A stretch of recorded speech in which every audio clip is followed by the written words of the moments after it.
Hello students, I am Dr. Rana, consultant gynecologist at Usha Bansal Nursing Home. Question is, a young girl with complaints of not attaining menarche presents with periodic abdominal pain to the hospital. On examination, the following presentation is seen. Okay, so this is a pic which was found on the, this is the condition which was found on the examining the patient. What is the likely lesion the girl is suffering from? Options are imperforate hymen, Bartholin cyst, Gartner cyst, transverse vaginal septum. Okay, now let's see. Rule out pregnancy. First of all, कोई भी patient कितनी भी as का, कोई भी female आती है, ठीक है, so first of all amenorrhoea के साथ आती है, चाहे वो 12 साल की है, चाहे 10 साल की, कोई भी फीमेल अगर हमारे पास आती है, we have to first rule out pregnancy. Okay, first we have to rule out pregnancy. We have not to forget कि pregnancy can occur at these ages also. Okay, first of all, even वो primary amenorrhea के साथ आती है और early age में आती है 10-12 years से, we have to rule out pregnancy. Okay, अगर कोई irregular bleeding के साथ आता है, then also we have to rule out pregnancy. Amenorrhea के साथ also we have to rule out pregnancy. Okay, हमें पता है कि मेनार्के जब होता है, हमने पढ़ा था ना मेंस्ट्रुअल साइकिल की फिजियोलॉजी में कि hypothalamus pituitary ovarian axis active होता है, ठीक है. सो हाइपोथैलेमस से रिलीज होता है, क्या रिलीज होता है हाइपोथैलेमस से? GnRH, ठीक है, वो रिलीज एक्टिव करता है पिट्यूटरी को और रिलीज करवाता है गोनाडोट्रोपिन्स या FSH, ठीक है. अब वो एक्ट करता है ओवरी पे और ओवरी से रिलीज होता है ईस्ट्रोजन, फॉलिकुलर सेल्स बनाते हैं जो एक्ट करते हैं यूट्रस पे और यूट्रस के एंडोमेट्रियम को प्रोलिफरेट करते हैं, एंडोमेट्रियम को, और फिर ये शेड होके पीरियड्स की फॉर्म में आती है. अब हमें क्वेश्चन आता है कि कोई भी फीमेल प्राइमरी एमिनोरिया के साथ आई है, ठीक है, तो हमें पता चल गया कि ये 5 चीजें चाहिए होती हैं मेनार्के लाने के लिए. Number 1 is yes, number 1 is hypothalamus GnRH release करे, तभी पिट्यूटरी FSH रिलीज करेगा, सारा सीक्वेंस स्टार्ट होगा. Number 2 is pituitary FSH release करे. Number 3 is ovary oestrogen release करे. Number 4 is uterus endometrium proliferate करे. नंबर 5 इज वो पीरियड्स बाहर आए, ठीक है. तो ये 5 चीजें जरूर होनी चाहिए. नाउ लेट्स से अगर हाइपोथैलेमस में कोई फॉल्ट हो गया and GnRH is not release, then also it is menarche. अगर पिट्यूटरी में हो गया, then also it is amenorrhoea, ठीक है. अगर किसी भी लेवल पे कोई भी फॉल्ट हो जाता है तो it is a condition of, yes, it is a condition of amenorrhoea, primary amenorrhoea हो जाएगा, ठीक है. एक बात हमें, 2 बातें अच्छे से समझनी है. Secondary sexual characteristic, secondary sexual characteristic जो है, that is formation of the breast and formation and pubarche और एक अच्छी हाइट, ये ईस्ट्रोजन की वजह से आती है, ठीक है, ये ईस्ट्रोजन की वजह से आती है. At what age usually patient comes to us with primary amenorrhoea? 10 to 12 years, ठीक है. तो हमें पता चल जाएगा अगर उसमें सेकेंडरी सेक्सुअल कैरेक्टरिस्टिक हैं कि ओवरी तो ईस्ट्रोजन बना रही है, कि ओवरी तो ईस्ट्रोजन बना रही है, क्योंकि वही ओवरी का ईस्ट्रोजन जो है सेकेंडरी सेक्सुअल कैरेक्टरिस्टिक लाता है. तो वी हैव टू सी कि सेकेंडरी सेक्सुअल कैरेक्टरिस्टिक प्रेजेंट है कि नहीं. अगर हम कहते हैं हाइपोथैलेमस, पिट्यूटरी या ओवरी को कोई प्रॉब्लम हुई है, इन तीनों में से किसी को भी प्रॉब्लम हुई है, हाइपोथैलेमस, पिट्यूटरी या ओवरी, इनमें से तीनों में से किसी को भी कोई फॉल्ट हुआ है, तो इसका मतलब है कि उसके अंदर सेकेंडरी सेक्सुअल कैरेक्टरिस्टिक नहीं होंगे, ठीक है. तो इन तीनों का होना, इंटैक्ट होना बहुत जरूरी है सेकेंडरी सेक्सुअल कैरेक्टरिस्टिक के लिए, ठीक है. तो अगर एमिनोरिया इन तीनों में फॉल्ट की वजह से होता है तो सेकेंडरी सेक्सुअल कैरेक्टरिस्टिक नहीं होंगे उस फीमेल में. Okay, next is LH and FSH. LH and FSH जो है ये कौन रिलीज कराता है? पिट्यूटरी रिलीज कराता है. तो अगर फॉल्ट हाइपोथैलेमस और GnRH में है तो LH एंड FSH लो होंगे, LH एंड FSH लो होंगे। और अगर ओवरी में फॉल्ट है, हमें पता है ओवरी नेगेटिव फीडबैक देती है LH FSH के लिए, ठीक है।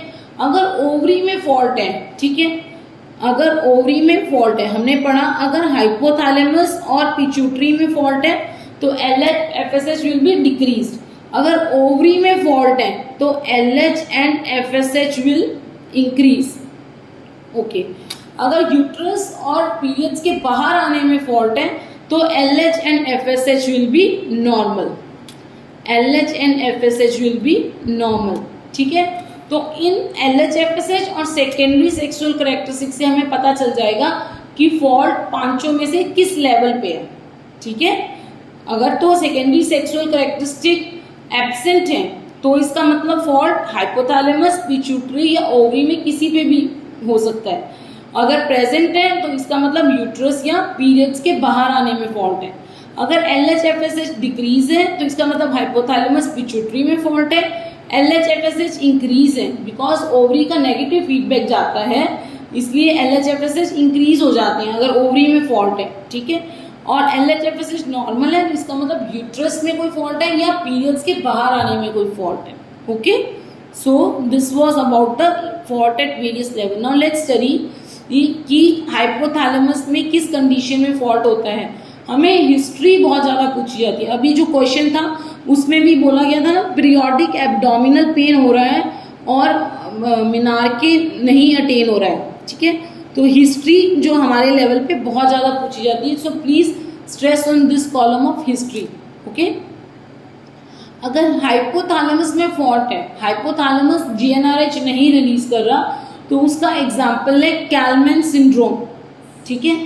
उसमें सेकेंडरी सेक्सुअल कैरेक्टरिस्टिक एब्सेंट होंगे और एनोस्मिया की हिस्ट्री देगा पेशेंट, स्मेल नहीं आती है, ठीक है। और LH FSH विल बी लो, ठीक है, ये मैंने पहले ही बता दिया।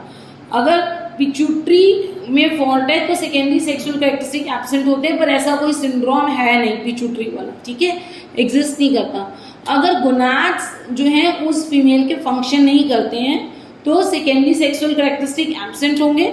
और इसके एग्जाम्पल क्या है, गोनाडल डिसजेनेसिस और टर्नर सिंड्रोम। इसमें पेशेंट जो है हिस्ट्री क्या देगा, उसका बेल्ट कैसा होगा, शॉर्ट हाइट होगी, because oestrogen is also responsible for the height of the patient. And heart diseases, कोई हार्ट डिजीजेस होगी टर्नर सिंड्रोम वाले patient, because Turner is itself a syndrome, ठीक है। LH FSH जो है मैंने पहले ही एक्सप्लेन कर दिया, इस कंडीशन में हाई होंगे, ठीक है। अब फॉल्ट अगर यूट्रस के लेवल पे है, ठीक है, तो secondary sexual characteristic they will be present because ovary is functioning normally. Uterus absent किस में होता है, यूट्रस में फॉल्ट है मतलब यूट्रस एब्सेंट किस में होता है, मुलेरियन एजेनेसिस में और टेस्टिकुलर फेमिनाइजिंग सिंड्रोम में, ठीक है। अब इसमें जो पेशेंट मुलेरियन एजेनेसिस में यूजली कोई पर्टिकुलर हिस्ट्री नहीं देता, और टेस्टिकुलर फेमिनाइजिंग सिंड्रोम में हमने कल भी पढ़ा था कि प्यूबार्के एब्सेंट होता है और इंग्वाइनल हर्निया की पेशेंट हिस्ट्री देता है, ठीक है। LH FSH जो है इस पेशेंट में नॉर्मल होते हैं, ठीक है। नेक्स्ट लास्ट है आउटलेट ऑब्स्ट्रक्शन हो जाए, ठीक है, सब कुछ सही चल रहा था, बाहर कोई ऑब्स्ट्रक्शन आ गई तो उस केस में जो है क्रिप्टोमिनोरिया बोलते हैं। क्रिप्टोमिनोरिया, पीरियड्स आ तो रहे थे लेकिन हाइड है, अंदर ही है, उस कंडीशन को क्रिप्टोमिनोरिया बोलते हैं। इसमें सेकेंडरी सेक्सुअल कैरेक्टरिस्टिक प्रेजेंट होंगे और इसकी दो कंडीशंस हैं, एक तो इम्परफोरेट हाइमन और ट्रांसवेजाइनल सेप्टम, ठीक है, ये हमने मुलेरियन एनोमली में पढ़ लिया था।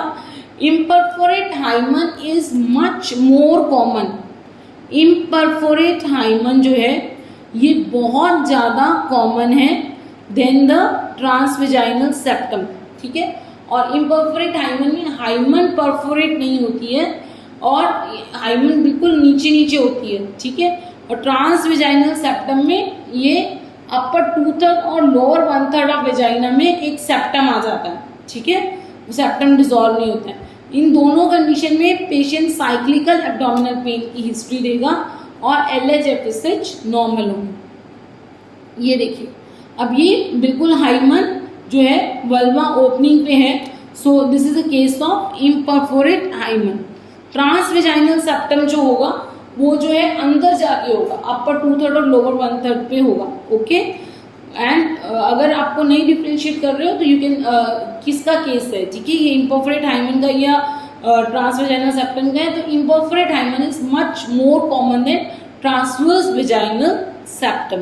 ओके, इसमें जो है कंडीशन में क्योंकि आउटलेट ऑब्स्ट्रक्शन हो जाता है, ये देख सकते हो आप, ये ट्रांसवेजाइनल सेप्टम है, अंदर जाके ये सेप्टम यूजली डिसॉल्व हो जाती है, तो ये डिसॉल्व नहीं है, और ये इम्परफोरेट हाइमन नीचे है, ठीक है।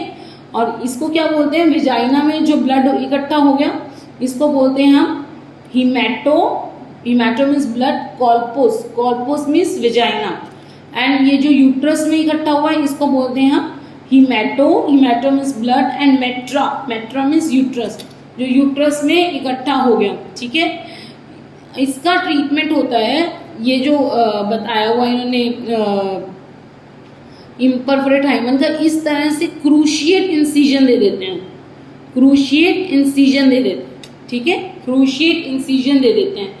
ये पिक्चर है बार्थोलिन एब्सेस की, ठीक है, ये आपके जो है ऑप्शंस में था, ये देखिए बार्थोलिन सिस्ट क्या होती है, ये बार्थोलिन ग्लैंड है, लेबिया मेजोरा में होता है, ठीक है। This is the gland which is present in labia majora and it opens at inner side of the labia minora and outer to the hymen, ठीक है, एंटीरियर 2/3 और पोस्टीरियर 1/3 के जंक्शन पे, ठीक है। तो इस ग्लैंड की डक्ट जो है ऑब्लिटेट हो जाती है, तो इस तरह से एब्सिस बन जाती है, बार्थोलिन एब्सिस, ठीक है। इसका ट्रीटमेंट क्या है, इसका ट्रीटमेंट होता है, this is a case of Bartholin abscess, ठीक है। इसका ट्रीटमेंट होता है मार्सुपिलाइजेशन में क्या होता है, हम इंसिजन देके उस कैविटी को ओपन रख देते हैं ताकि और भी कोई पस आए तो वो बाहर ड्रेन होती रहे, ठीक है। बार्थोलिन एब्सिस का ट्रीटमेंट बिल्कुल बाहर है। Can you differentiate between imperforate hymen and Bartholin abscess? Bartholin abscess में लेबिया मेजोरा, लेबिया माइनोरा की स्वेलिंग होगी और एंटीरियर 2/3 और पोस्टीरियर 1/3 पे होगी, ठीक है।